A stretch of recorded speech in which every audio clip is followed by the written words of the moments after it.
Hello future miners, स्वागत है आप सभी का एक बार फिर से आपके अपने और पसंदीदा mining YouTube channel mining mystery में। आज के इस वीडियो में हम लोग डीजीएमएस एग्ज़ाम जो कि बहुत ही अभी कुछ दिनों के अंदर होने वाला है उससे रिलेटेड महत्वपूर्ण कुछ इंपॉर्टेंट क्वेश्चन देखने वाले हैं इस वीडियो में। तो आप लोग इस वीडियो में बने रहे, बिना स्किप किए हर एक क्वेश्चन को वॉच आउट करें। आपका ये रिपीटेड क्वेश्चन का सेशन होने वाला है जिससे आपको डीजीएमएस एग्जामिनेशन में अपना बहुत ज़्यादा हेल्प मिलने वाला है। ऐसे ही कुछ तड़कता भड़कता और इंपॉर्टेंट क्वेश्चन और माइनिंग सेक्टर से रिलेटेड अप टू डेट रहने के लिए आप हमारे चैनल को सब्सक्राइब कर सकते हैं और अपने कलीग्स और दोस्तों के साथ इस चैनल को शेयर कर सकते हैं। चलिए हम लोग आगे बढ़ते हैं और आज का अपना डीजीएमएस एग्जामिनेशन रिवीजन का सेशन स्टार्ट करते हैं। पहला क्वेश्चन आज का हमारा है, क्वेश्चन ध्यान से समझिएगा और ऑप्शन सारा देख के ही अपना आंसर जो है वो कमेंट कीजिएगा, ठीक है। चलिए पहला क्वेश्चन है हमारा, hydraulic stowing is not successful in such mines where the seam is flatter than. Hydraulic stowing कैसे माइंस में सक्सेसफुल नहीं हो पाता है जहां का सीम कितना डिग्री से ज़्यादा फ्लैटर होता है, ठीक है। ये हमारा क्वेश्चन नंबर 1। इसका ऑप्शन हम लोग देखते हैं। Option number A 10 degree, option number B 5 degree, option number C 15 degree, option number D 20 degree. तो क्वेश्चन नंबर 1 का जो हमारा राइट आंसर हो जाएगा वो होगा option number B 5 degree. Hydraulic stowing वैसे माइंस में वैसे सीम में नहीं किया जा सकता है जहां का इंक्लाइनेशन कितना हो, 5 डिग्री से फ्लैटर हो, ठीक है। चलिए क्वेश्चन नंबर 2 की तरफ आते हैं हम लोग। क्वेश्चन नंबर 2 है हमारा, mucking means as per Indian coal mine. Indian coal mining में मकिंग का मतलब क्या होता है? एक मिनट, हम लोग कलर चेंज कर लेते हैं ताकि आपको अच्छे से सब चीज़ दिखे। कौन सा कलर लें? ये लेते हैं, ठीक है। हाँ, मकिंग का मतलब तो ऑप्शन नंबर ए है रिमूवल ऑफ ओबी। ओवरबर्डन को हटाने का प्रोसेस को मकिंग बोलते हैं, या फिर ब्लास्टेड रॉक को हटाने का प्रोसेस को और फेस को क्लीन करने के प्रोसेस को हम लोग मकिंग बोलते हैं, या फिर ब्लास्टिंग के पहले जो हम लोग गैस रिमूव करते हैं, गैस का चेक करने के बाद गैस को रिमूव करते हैं उसको मकिंग बोलते हैं, या फिर option number D none. Question number 2 का हमारा राइट ऑप्शन हो जाएगा option number B, removal of blasted rock and cleaning the face. सारा क्वेश्चन आपके लिए इंपॉर्टेंट है आपके आने वाले एग्जामिनेशन से रिलेटेड। आप हमारे चैनल पे कोल इंडिया लिमिटेड से रिलेटेड किसी भी एग्जामिनेशन की तैयारी कर रहे हैं तो जुड़ सकते हैं। चलिए क्वेश्चन नंबर 3 देखते हैं। Method of surface, method of क्या है? Surface mining. सरफेस माइनिंग का एक ऐसा मेथड जिसमें क्या होता है, माइनिंग और washing together of unconsolidated rock near the ground surface. Ground surface के पास माइनिंग और उसका जो निकाल रहे हैं उसका वॉशिंग का प्रोसेस जो है वो टुगेदर मतलब एक साथ चलता है। वैसे सरफेस माइनिंग को हम लोग किस नाम से जानते हैं? Option number A open pit mining, option number B glory mining, option number C placer mining, option number D holy mining. Question number 3 का हमारा राइट आंसर हो जाएगा option number C placer mining, ठीक है। चलिए बढ़ते हैं क्वेश्चन नंबर 4 की तरफ। क्वेश्चन नंबर 4 है हमारा, कार्ट्रिज ऑफ सीथेड एक्सप्लोसिव। जो भी सीथेड एक्सप्लोसिव हम लोग यूज करते हैं वो किसके कोट से, मतलब उसका सीथ जो होता है वो किसके कोट से उस बारूद का पूरा लेंथ में कवर होता है, पूरा कार्ट्रिज में कवर होता है? ऑप्शन नंबर ए NaHCO4, आपको केमिकल फॉर्मूला बताना है कि किसके सीथ से वो पूरा जो है उसका कार्ट्रिज पूरा लेंथ वाइज वो कवर होता है। Option number B NaHCO3, option number C CaCl3, option number D none. Question number 4 का हमारा राइट आंसर जो हो जाएगा वो होगा ऑप्शन नंबर बी NaHCO3। मैंने लगभग हर टॉपिक से कोशिश किया है आज के सेशन में क्वेश्चन उठाने का, तो आप लोग ध्यान से सभी क्वेश्चन को पढ़ते जाइए। चलिए क्वेश्चन नंबर 5 देखते हैं। None cap sensitive explosive should be blasted with the help of. जो भी हम लोग नन कैप सेंसिटिव यूज करते हैं माइंस में उसको किसके हेल्प से हम लोग ब्लास्ट करवाते हैं? वो जो बारूद हम लोग ब्लास्ट करवाते हैं वो किसके हेल्प से ब्लास्ट करवाएंगे? Option number A detonating relay, option number B detonating fuse, option number C any of above, या फिर option number D required by CIM। तो क्वेश्चन नंबर 5 का हमारा जो राइट आंसर हो जाएगा वो होगा option number B detonating fuse, ठीक है। चलिए अब हम लोग बढ़ते हैं क्वेश्चन नंबर 6 की तरफ। क्वेश्चन नंबर 6 है हमारा, during extraction of pillar. Pillar extraction के टाइम, यानी कि सिंपल भाषा में कहिए तो डिपिलरिंग के टाइम, नो स्प्लिटिंग और reduction of pillar shall be effected for a distance greater than length of dash pillar ahead of pillar that is being extracted. Depillaring के टाइम में यानी पिलर काटने, पिलर कटाई छटाई के टाइम में जिस पिलर में स्प्लिटिंग और रिडक्शन का काम चल रहा है उसके आगे कितने पिलर तक हम लोग बढ़ के क्या कर सकते हैं? स्प्लिटिंग का काम कर सकते हैं। ये हमारा क्वेश्चन नंबर 6। इसको आप डीजे देशमुख वॉल्यूम 1 में या फिर कोल माइन रेगुलेशन 2017 में भी पढ़े होंगे। ऑप्शन नंबर ए है 1, ऑप्शन नंबर बी है 2, ऑप्शन नंबर सी है 3, ऑप्शन नंबर डी है 4। एक मिनट, हाँ, तो क्वेश्चन नंबर 6 का जो हमारा राइट आंसर हो जाएगा वो होगा ऑप्शन नंबर बी 2। ठीक है, जैसे ही एक्सट्रैक्शन ऑफ पिलर का काम स्टार्ट हो गया उसके बाद हम लोग मैक्सिमम 2 पिलर अहेड जा सकते हैं, और जब हम लोग काम चालू करने जा रहे हैं जैसे कि depillaring, splitting of pillar just about to begin है, उस टाइम पे हम लोग 4 पिलर तक जा सकते हैं। ये था हमारा डाटा जिसको आप रेगुलेशन नंबर 112 में पढ़े होंगे। ठीक है, चलिए बढ़ते हैं हम लोग क्वेश्चन नंबर 7 की तरफ। In which of the following case competent authority for payment compensation, यानी कि CAPC, इनमें से कौन सा केस में CAPC को जो है वो नोटिस दिया जाता है? यह है हमारा क्वेश्चन नंबर 7। ठीक है, चलिए अब ऑप्शन देखते हैं। पहला ऑप्शन है डेंजरस अकरेंस, दूसरा ऑप्शन है सीरियस बॉडीली इंजरी, तीसरा ऑप्शन है लॉस ऑफ लाइफ, चौथा है नोटिफाइड डिजीज, पांचवा है ऑल, या फिर last option number E all except A, यानी डेंजरस अकरेंस को छोड़ के सब में, या फिर all except D, notified disease को छोड़ के सब में। तो क्वेश्चन नंबर 7 का हमारा राइट आंसर हो जाएगा option number E all except A, क्योंकि हम लोग डेंजरस अकरेंस में CIM को, RIM को और DM को इन्फॉर्म करते हैं, और इलेक्ट्रिकल से अगर किसी चीज का एक्सीडेंट हुआ तो इंस्पेक्टर ऑफ माइंस इलेक्ट्रिकल को करते हैं। डेंजरस अकरेंस में आपका CAPC को खबर नहीं की जाती है। बाकी सीरियस बॉडीली इंजरी हो, लॉस ऑफ लाइफ हो, या फिर नोटिफाइड डिजीज जो हम लोग रेगुलेशन 9 के तहत भेजते हैं, उससे अगर कोई नोटिस भेज रहे हैं फॉर्म नंबर 5 में, तो हम लोग को क्या करना होता है? CAPC यानी कि competent authority for payment compensation जो मुआवजा देती है उसको भी इन्फॉर्म करना होता है। चलिए क्वेश्चन नंबर 8 की तरफ बढ़ते हैं। क्वेश्चन नंबर 8 है हमारा, dash of every mine where need of dust respirator might arise shall provide dust respirator in sufficient number. Mines में जहां पे डस्ट रेस्पिरेटर का यूज उत्पन्न हो सकता है, जहां पे जरूरत हो सकता है, वहां पे सफिशिएंट नंबर मतलब पर्याप्त मात्रा में डस्ट रेस्पिरेटर कौन प्रोवाइड कराएगा? Option number A manager, option number B rescue trained person, option number C owner, option number D owner agent manager. तो क्वेश्चन नंबर 8 का जो राइट आंसर हो जाएगा वो होगा option number D owner agent manager. ठीक है, इजी सा क्वेश्चन था। क्वेश्चन नंबर 9 देखते हैं। At least dash % of assistant manager in open cast mines shall be of first class manager certificate holder. Open cast mines में कम से कम कितना % असिस्टेंट मैनेजर जो होगा उसके पास फर्स्ट क्लास मैनेजर सर्टिफिकेट होना चाहिए? ये है हमारा क्वेश्चन नंबर 9। ऑप्शन देखते हैं इसका। ऑप्शन नंबर ए 10%, 20%, 30% या 40%। तो क्वेश्चन नंबर 9 का हमारा जो राइट आंसर हो जाएगा वो होगा ऑप्शन नंबर सी 30%। ठीक है, क्या होता है अबव ग्राउंड यानी कि ओपन कास्ट के केस में 30% मिनिमम असिस्टेंट मैनेजर के पास क्या होना चाहिए? फर्स्ट क्लास मैनेजर सर्टिफिकेट होना चाहिए, FCM होना चाहिए। ठीक है, उसके बाद FMC। यदि अंडरग्राउंड की बात करें तो प्रोडक्शन अगर 20,000 से ज़्यादा होती है, मंथली आउटपुट 20,000 टन से ज़्यादा हो जाती है, तो उस केस में क्या होता है कि कम से कम क्या होना चाहिए? एक असिस्टेंट मैनेजर के पास FMC सर्टिफिकेट यानी फर्स्ट क्लास मैनेजर सर्टिफिकेट होना चाहिए। ये था हमारा क्वेश्चन 9 से रिलेटेड कुछ डाटा। क्वेश्चन नंबर 10 देखते हैं। Which of this shall contain principal hazard management plan? इनमें से कौन सा डॉक्यूमेंट में, कौन सा ऑडिटेबल डॉक्यूमेंट में आपका principal hazard management plan include होता है? ये है हमारा question number 10। Option number A SMP यानी safety management plan, option number B safe operating procedure जो SOP बनता है, ऑप्शन नंबर सी बायलॉज, या फिर option number D all. Question number 10 का हमारा जो राइट आंसर हो जाएगा वो होगा option number A SMP। Safety management plan में हम लोग क्या देखते हैं? प्रिंसिपल हैजार्ड मैनेजमेंट प्लान भी इंक्लूड होता है। ठीक है, चलिए अब हम लोग आगे बढ़ते हैं। आगे बढ़ने से पहले जो भी बच्चे DGMS का एग्जाम देने वाले हैं और वो चाहते हैं कि अपना क्विक रिवीजन करें, एक उनको कुछ प्रैक्टिस सेट मिले जिससे वो अपना क्विक रिवीजन कर सकें, तो आप बिल्कुल सही जगह पे आए हैं। माइनिंग मिस्ट्री आपको प्रोवाइड कर रहा है CMR 2017 का MCQ सेट, माइंस एक्ट का MCQ सेट, माइंस रूल का MCQ सेट, और एक ऐसा सेट जिसमें कि आपको हर एक सब्जेक्ट, हर एक टॉपिक से रिलेटेड कुछ MCQ मिल जाएगा, जिसका मैंने नाम रखा है प्रैक्टिस सेट टेस्ट सीरीज। ये सबको परचेस करने के लिए आप स्क्रीन पे दिए गए नंबर 9122105819 पे कांटेक्ट या फिर miningmystery@gmail.com पे ईमेल कर सकते हैं किसी भी टाइम, किसी भी माध्यम से। आपको इस पैम्पलेट में CMR 2017 का MCQ सेट दिख रहा होगा जिसमें टोटल क्वेश्चन 1500 से पार है। Chapter wise, line wise question मैंने इसमें तैयार किया है। इसी तरीके से माइंस एक्ट, माइंस रूल और एक मिक्स टॉपिक जिसमें कि माइनिंग से रिलेटेड हर एक टॉपिक से 850 MCQ उपलब्ध है। तो DGMS एग्जामिनेशन हो या फिर कोल इंडिया लिमिटेड का किसी वैकेंसी से रिलेटेड एग्जामिनेशन हो, आप ये practice set, coal mine regulation act rule का PDF लेके अपना प्रैक्टिस को और धारदार बना सकते हैं और एग्जाम में अपना परचम लहरा सकते हैं। चलिए अब हम लोग आगे बढ़ते हैं क्वेश्चन नंबर 11 की तरफ। क्वेश्चन नंबर 11 है हमारा ड्यूरिंग डिपिलरिंग।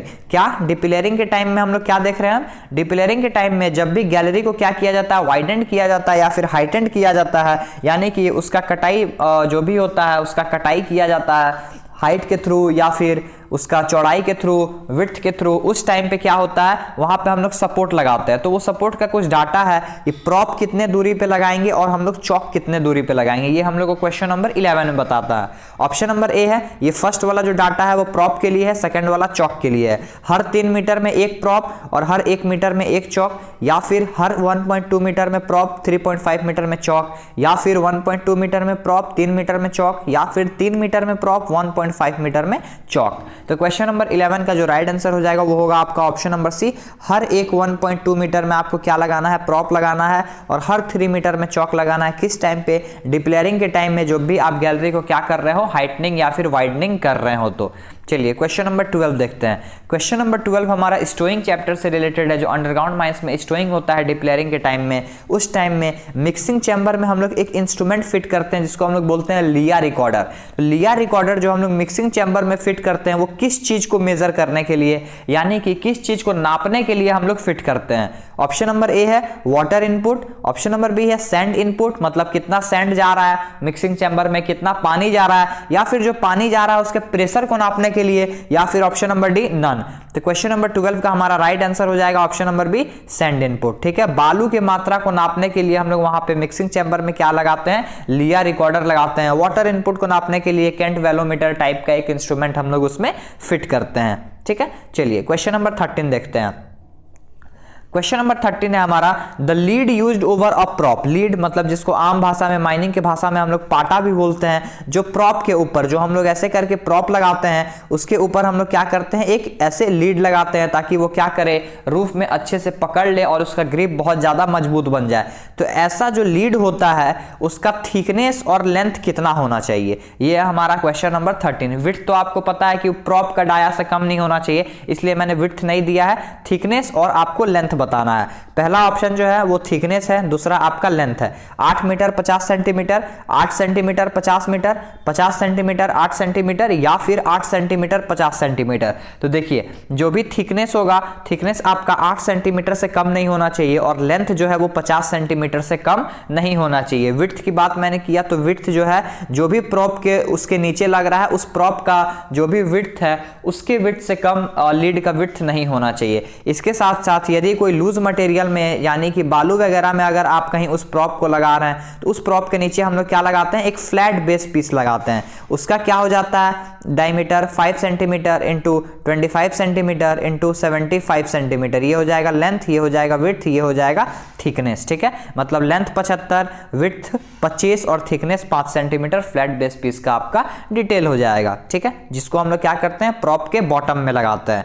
चलिए क्वेश्चन नंबर 14 देखते हैं। क्वेश्चन नंबर 14 है हमारा if the ordinary employed in an underground mines in 880 number of rescue 10% in that mines should be. यदि ऑर्डिनरी एम्प्लॉयड एक अंडरग्राउंड माइंस में 880 है तो वैसे माइंस में कितना रेस्क्यू 10% अवेलेबल होना चाहिए? ऑप्शन नंबर ए 7, 8, 9 या फिर 10। तो क्वेश्चन नंबर 14 का पहले हम लोग आंसर देख लेते हैं, उसके बाद इस क्वेश्चन को हम लोग डिटेल में समझेंगे, ताकि ऐसा क्वेश्चन आए तो बहुत जल्द आपके पास ज्यादा टाइम भी वहां नहीं रहेगा, तो बहुत जल्द आपका आंसर जो है वो बन जाए। तो क्वेश्चन नंबर 14 का पहले जो राइट आंसर हो जाएगा वो होगा ऑप्शन नंबर सी 9। ठीक है, क्योंकि हम लोग क्या देखते हैं कि जब 100 से ज्यादा हो जाता है तो रेस्क्यू 10% अपॉइंट किए जाते हैं, और 500 तक, यदि ऑर्डिनरी एम्प्लॉयड 500 तक है तो रेस्क्यू 10% मिनिमम 5 रहना चाहिए। फिर 500 के बाद हर 100 पे एक एक रेस्क्यू 10% बढ़ेगा। तो 500 के बाद यदि 600 तक है तो 6, 700 तक 7, 800 तक आपका 8, और 900 तक कोई डाटा है 800 से 900 के बाद, तो उसमें क्या हो जाएगा आपका 9 रेस्क्यू 10% जो है उसमें लगेंगे। ठीक है, चलिए क्वेश्चन नंबर 15 देखते हैं। क्वेश्चन नंबर 15 है हमारा अरेंजमेंट फॉर समनिंग आरटीपी, यानी कि rescue 10% in below ground from surface. अब देखिए बिलो ग्राउंड में एक बेल होना चाहिए जिससे हम लोग क्या कर सकते हैं, कभी भी इमरजेंसी हो तो सरफेस पे रेस्क्यू 10% रहेगा, उसको हम लोग समन कर सकते हैं, मतलब उसको बुला सकते हैं। बेल और ऐसा कौन सा एक अप्रूव्ड, किनके द्वारा अप्रूव्ड एक ऐसा कुछ इंस्ट्रूमेंट और होना चाहिए बेल के अलावा में जिसके द्वारा हम लोग ये काम कर सकें? ऑप्शन नंबर ए CIM, RIM, CIM, RIM या फिर सेंट्रल गवर्नमेंट। तो क्वेश्चन नंबर 15 का जो हमारा राइट आंसर हो जाएगा वो होगा ऑप्शन नंबर बी RIM। ठीक है, रीजनल इंस्पेक्टर ऑफ माइंस के द्वारा अनुमोदित एक ऐसा इंस्ट्रूमेंट, ऐसा मीन्स होना चाहिए जिससे हम लोग सरफेस से क्या कर सके, रेस्क्यू टेंट पर्सन को कभी भी सुमन कर सके, मतलब बुला सके। चलिए क्वेश्चन नंबर हम लोग बढ़ते हैं 16 की तरफ। क्वेश्चन नंबर 16 है हमारा, where the report under section 25 is confirmed. Section 25 के अकॉर्डिंग यानी नोटिस ऑफ डिजीज के अकॉर्डिंग किसी का रिपोर्ट ये कंफर्म हो जाता है कि इस पर्सन को नोटिफाइड डिजीज है, वैसे केस में CIM जो है मेडिकल प्रैक्टिशनर को फी पे करती है उसका मेडिकल एग्जामिनेशन करने के लिए। उसके बाद वो फी रिकवर करती है CIM किससे वो रिकवरेबल होता है। Option number A manager, owner agent manager या फिर ऑप्शन नंबर डी नन। तो क्वेश्चन नंबर 16 का हमारा राइट आंसर हो जाएगा option number C owner agent manager. ठीक है, चलिए क्वेश्चन नंबर 17 देखते हैं। In case of emergency person can work dash hour in, यहाँ पे डे कर लीजिए। ठीक है, यहाँ पे क्या हो जाएगा, डे हो जाएगा। एक दिन में कितना काम कर सकता है, एक मिनट, हाँ इस वीक के जगह हम लोग क्या कर लेना है, इस वीक के जगह हम लोग कर लेना है डे। एक दिन में मैक्सिमम इमरजेंसी केस में एक पर्सन कितना घंटा काम कर सकता है और एक वीक में मैक्सिमम कितना दिन काम कर सकता है इमरजेंसी केस में, ये आपको बताना है। ऑप्शन नंबर ए 70 घंटा 7 दिन, 66 घंटा 6 दिन, 66 घंटा 7 दिन या फिर 70 घंटा 6 दिन।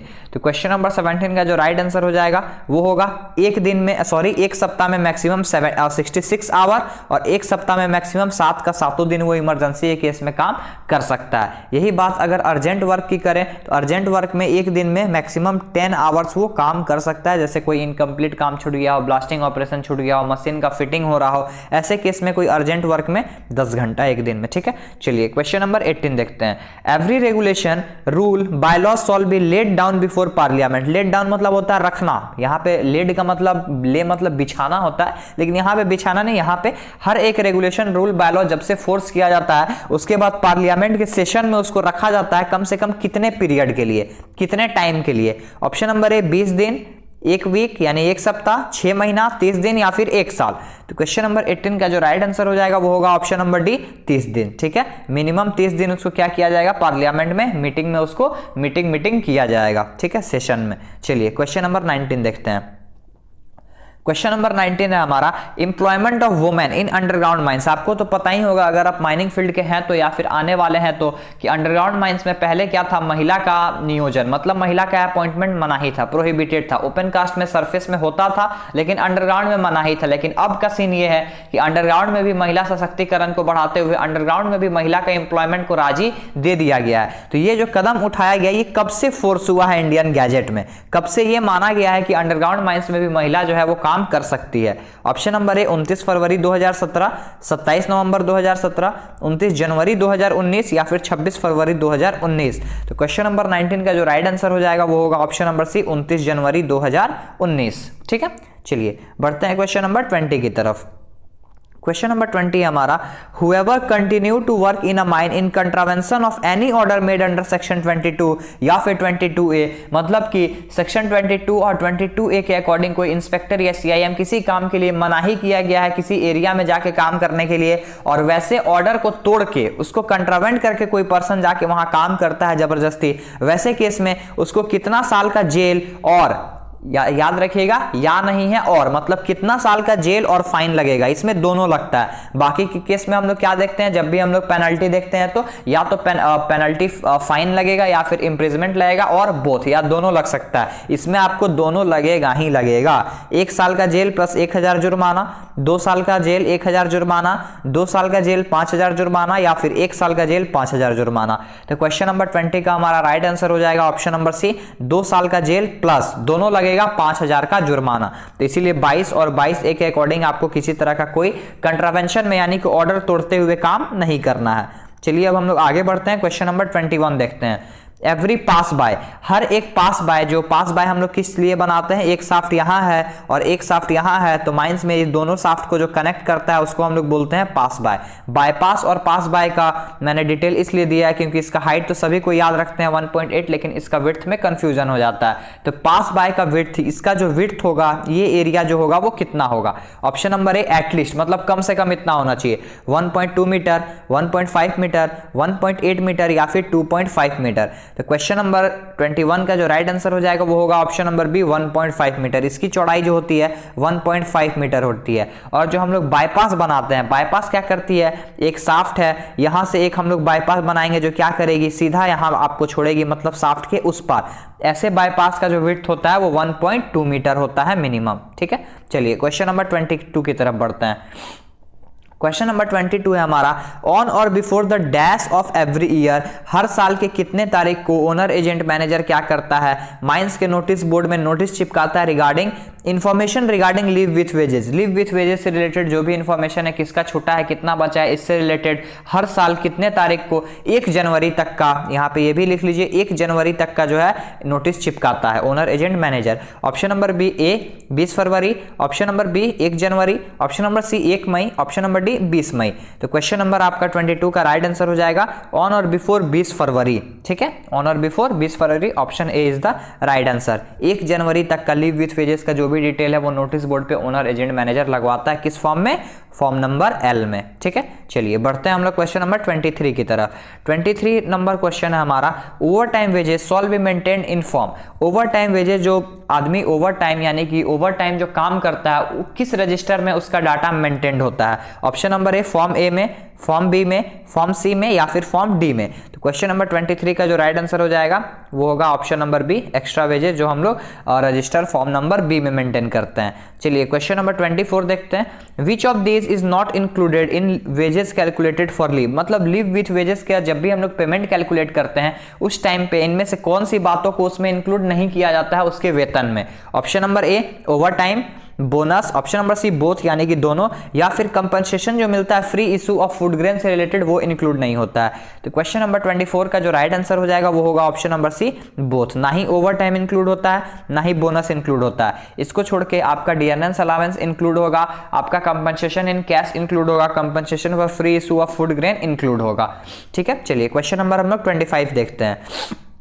क्वेश्चन नंबर 25 है हमारा, where work of the same kind is carried out by 2 और मोर सेट ऑफ पर्सन। जहां पे एक ही सेम काइंड का काम 2 या 2 से अधिक पर्सन के द्वारा किया जाता है माइंस में, ड्यूरिंग डिफरेंट पीरियड, अलग अलग टाइम इंटरवल पे किया जाता है, तो वो जो पर्सन का सेट है, जैसे 4 पर्सन का एक सेट है, उस सेट को हम लोग क्या बोलेंगे, और जिस टाइम पे वो काम करने जा रहा है उस पीरियड को क्या बोलेंगे। ऑप्शन नंबर ए उस सेट को रिले बोलेंगे और पीरियड को शिफ्ट बोलेंगे, उस हम लोग सेट को शिफ्ट बोलेंगे और पीरियड को रिले बोलेंगे, या फिर उस सेट जो है उसको शिफ्ट बोलेंगे और पीरियड को वर्क टाइम बोलेंगे, या फिर उस सेट को वर्क टाइम बोलेंगे और पीरियड को शिफ्ट बोलेंगे। तो वैसे सेट को हम लोग क्या बोलते हैं जिसमें एक ही सेम काइंड का काम लगभग 4-4 का मान के चलिए ग्रुप बना के किया जा रहा है, वैसे सेट को हम लोग बोलेंगे रिले, और जिस टाइम पे काम चल रहा है, जिस टाइम पे काम किया जा रहा है उसको हम लोग बोलेंगे शिफ्ट। ठीक है, चलिए हम लोग आगे बढ़ते हैं। आज के लिए बस इतना ही। अब जो भी बच्चे माइनिंग गेट का तैयारी कर रहे हैं या फिर गेट का तैयारी करना चाह रहे हैं वो माइनिंग ज्ञान यूट्यूब चैनल और माइनिंग ज्ञान एप्लीकेशन से जुड़ सकते हैं। इस एप्लीकेशन में आपको माइनिंग गेट का तैयारी बहुत ही अच्छे ढंग से, अच्छे तरीके से